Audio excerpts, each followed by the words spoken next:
샬롬, 샬롬, 샬롬,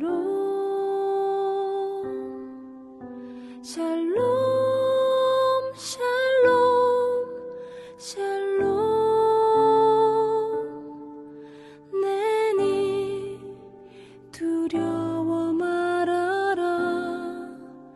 나의 아들, 나의 딸아. 안심하라. 샬롬, 샬롬, 샬롬, 샬롬, 샬롬, 샬롬. 나의 평안을 주노라. 세상과는 다른 평안.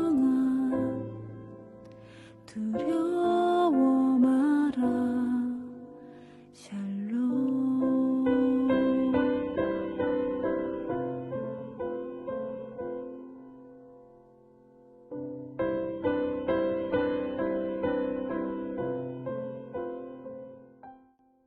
6월 24일 늘 푸른 새벽 예배를 하나님 앞에 올려 드리겠습니다.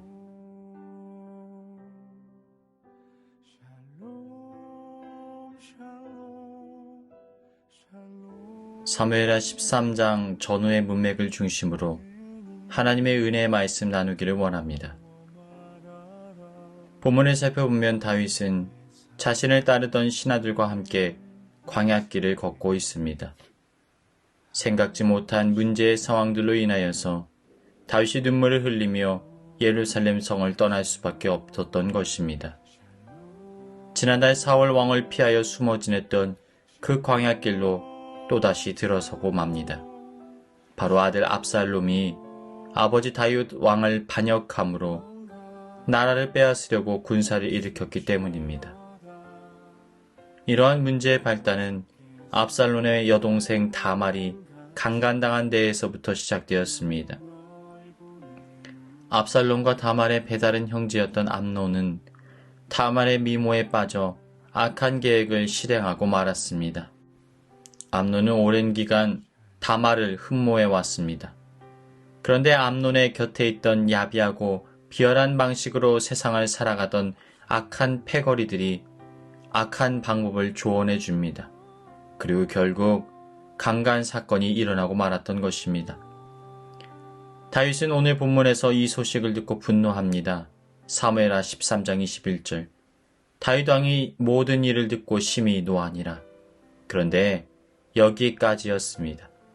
성경의 기록을 살펴보면 다윗은 더 이상 이 문제에 대하여 아무런 개입을 하지 않습니다.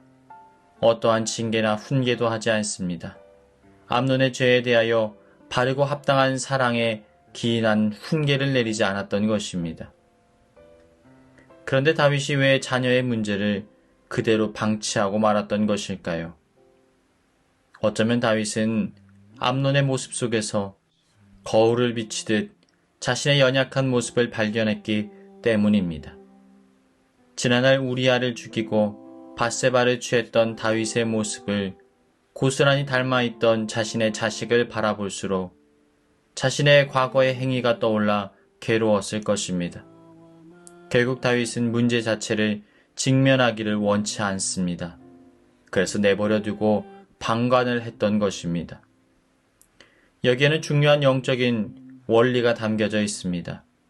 우리가 한번 죄에 물들어 버리면 더 이상 죄를 대적할 힘을 잃어버리게 됩니다. 내가 죄를 범하게 되면 나는 다른 이가 저지르는 죄에 대하여서 입을 닫을 수밖에 없는 것입니다. 그래서 성경은 우리에게 이렇게 말씀합니다. 악은 모양이라도 버리라. 이 사건으로 인하여 다윗의 자녀들 간에는 불화가 더욱더 심화되어 갑니다. 결국 다말의 오빠 압살롬은 분노에 가득 차 보복을 결심하게 되었습니다. 정의롭지 않은 아버지 다윗에 대하여 실망감이 그 마음을 가득 채웠기 때문일 것입니다. 그런데 그는 자제력을 잃지 않고 신중하게 그리고 냉정하게 복수의 계획을 꾸미게 됩니다. 그리고 오랜 기간 때를 기다려 실행을 하게 됩니다. 양털을 깎는 축제에 왕자들을 초청합니다. 그리고 술을 잔뜩 먹이고 만취된 상태의 암논을 잔인하게 살해하고 말았습니다. 압살롬은 자신이 저지른 범죄 사건이 결코 덮어질 수 없는 것들이라고 여겼기에 왕궁을 떠나 오랜 기간 도피의 생활을 하게 됩니다. 그런데 이 사건에서도 다윗은 침묵합니다. 왜냐하면 그 모습 속에서도 자신의 모습을 발견했기 때문입니다. 죄를 덮기 위하여 우리아에게 술을 권하고 결국은 잔인하게 살해하기까지 했던 그의 모습이 압살롬에게서 발견됐기 때문입니다. 다윗은 자신의 모습을 닮은 압살롬을 떠올리며 슬퍼합니다. 그러나 다윗의 마음은 전달되지 않습니다. 왜냐하면 압살롬을 그대로 내버려 두었기 때문입니다. 무려 3년의 시간 동안 다윗과 압살롬은 단절된 시간을 보냅니다. 그런데요, 다윗의 곁에 있던 요압 장군은 다윗이 압살롬을 그리워한다는 사실을 알고 용서해 줄 것을 요청합니다. 그리고 다윗은 이를 허락합니다. 드디어 오랜 시간이 지나 아버지 다윗과 아들 압살롬의 재회가 이루어지게 된 것입니다. 예루살렘으로 돌아와도 좋다라는 허락을 받고 압살롬이 기쁜 마음으로 아버지가 머무는 처소로 찾아갑니다. 그런데 다윗은 압살롬 보기를 거부해버립니다. 사실 다윗의 손길은 압살롬을 향한 용서가 아니었습니다. 압살롬을 데려오라고는 했지만 여전히 용납할 수 없는 복잡한 감정이 뒤죽박죽 섞여 있었던 것입니다. 그래서 다윗은 압살롬에게 예루살렘에 살 것은 허락했지만 그를 만나주지는 않습니다. 아버지의 재회를 고대하고 용서를 구하기 위하여 예루살렘에 찾아왔던 압살롬은 도리어 더 견딜 수 없는 고통의 시간들을 보내야만 했습니다. 아버지에게 버림을 받았다라는 느낌을 받은 압살롬은 가슴이 타들어갑니다. 자신을 품어줄 아버지가 필요했고 아버지 앞에 나아가 사랑과 용서의 관계를 맺기를 원했고 따끔한 훈계이든 용서이든 인격적인 관계를 맺기를 원했던 압살롬에게는 아버지의 온기가 더 이상 남아있지 않았습니다. 우리는 이 장면에서 다윗의 지난날을 떠올리게 됩니다. 지난날 어린 다윗은 아버지 이새에게서 사랑을 받지 못하고 신뢰감을 받지 못했습니다. 그래서 사무엘 선지자가 그들을 찾아왔을 때 어린 다윗은 저 멀리 집 밖을 떠나 양을 치도록 했던 것입니다. 유명한 사람이 오니까 너는 저기 숨어 있어. 인정받지 못했고 신뢰받지 못했던 자신의 상처를 그는 또다시 반복하고 있습니다. 만약 이 스토리가 조금만 달라졌다면 결과는 어떠했을까요? 우리는 신약 성경에 나오는 또 다른 아버지의 모습을 떠올릴 수 있습니다.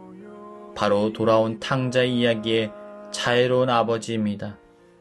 허랑방탕한 이 둘째 아들은 아직 건강하게 살아있는 아버지에게 사후에나 물려받을 수 있는 유산을 당당하게 요구하고는 그것을 가지고 떠나버립니다. 그 당시 문화나 관습으로 따져보면 자식이 아버지에게 줄 수 있는 가장 큰 치욕을 안겨주었던 것입니다. 그러니까 아버지는 나에게 죽은 사람이라는 것이지요. 그는 죄책감을 느낄 새도 없이 이웃 나라에 가서 방탕한 생활로 자신의 모든 것을 소진합니다. 그리고 자신의 것이 모두 사라져버리자 아버지가 거하는 집으로 돌아오게 됩니다. 머뭇머뭇하며 아버지 집 근처로 찾아가게 되었습니다. 그런데 이 탕자의 아버지는 아들이 씻을 수 없는 큰 죄를 범하였음에도 그에게 달려가 그를 품에 안아줍니다. 그를 용서하고 사랑으로 품어줍니다. 아버지는 아들을 사랑으로 품고 잃어버린 아들을 되찾았다라고 선언합니다. 만약 다윗이 이런 아버지의 모습을 보였더라면 아들 압살롬을 되찾지 않았을까요?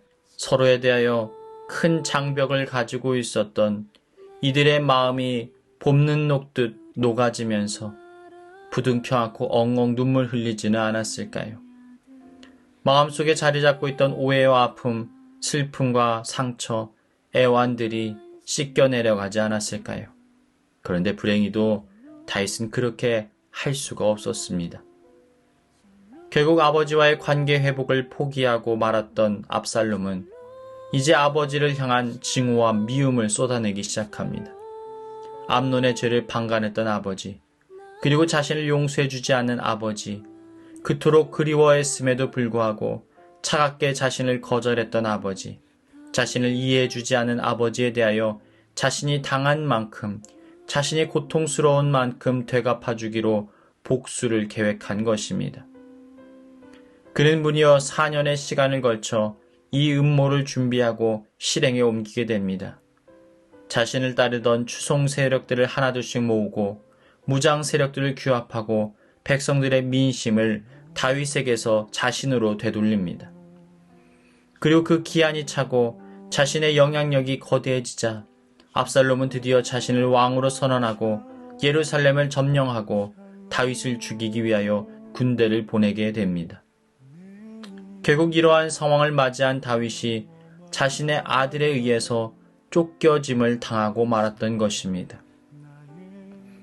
자신의 실수와 잘못으로 인하여서 자식과의 관계 속에서 깨어진 마음을 부둥켜 안고 고통의 땅 광야로 또다시 나가게 되었던 것입니다. 그런데 여러분, 이 다윗의 치명적인 실수와 또다시 광야로 떠내려짐을 당한 다윗의 삶, 그러나 이 고통과 아픔의 광야는 저주의 땅만은 아닙니다. 다윗은 자신을 만드신 하나님의 임재가 있었던 그 자리에 또다시 서서 하나님을 바라보게 됩니다. 광야 가운데 선 다윗의 정체성은 허울 좋은 왕이 아니라 연약하고 더러운 죄인이었습니다. 다윗의 화려한 거치장이 벗겨지고 그의 영혼의 더러운 민낯이 드러나고 말았습니다. 그래서 그는 이제 하나님 앞에 나아가 은혜와 긍휼을 달라고 기도하고 간구할 수 있는 기회를 얻게 된 것입니다. 사랑하는 여러분, 우리 그리스도인들에게 있어서 고난과 고통은 때로는 우리에게 축복이 될 수 있습니다. 하나님 앞에 설 수 있는 기회가 되기 때문입니다. 망가져버린 삶의 자리를 부둥켜 안고 하나님 앞에 나아가게 되면 우리는 다시 하나님에 의해서 싸매짐을 받을 수 있습니다. 고난의 광야가 우리 가운데 다시 시작되게 될 때 기억하십시오. 하나님께서는 그 광야의 시간을 통해서 다시 우리를 영혼을 찾으시고 우리를 만나주기 원하십니다. 광야에서 하나님을 온전히 만나고 회복되어지는 저와 여러분의 삶이 되시길 주님의 이름으로 축원합니다.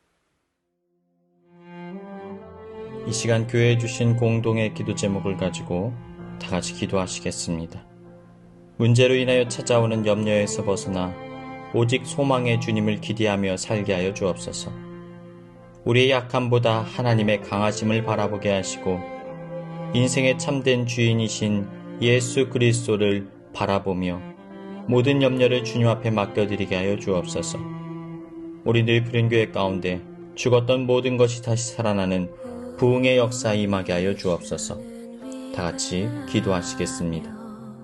능력이 많으시도다